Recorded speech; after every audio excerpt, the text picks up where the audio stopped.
welcome back to our channel. In this video, I'm going to guide you guys on a step-by-step tutorial on how to log in into TikTok account using your Facebook account. Without any further ado, we're getting right into our video. The first thing we're going to do is open our TikTok app. Once you have opened your TikTok application, here you'll be on the home page. From the home page below, you can see various options. On the very end right-hand side corner, you can see a profile icon. Tap on the profile icon.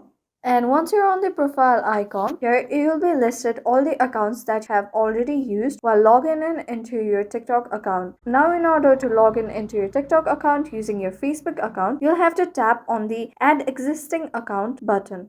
After that, here another piece will pop up. From here, you can log in into your TikTok account using various methods such as your phone number, your Facebook, Google, Twitter, or Instagram. You'll have to tap on the Facebook option. You'll have to make sure that you are already logged in into your Facebook account. After that, here you'll be asked if that is your account. Tap on continue if that's your account.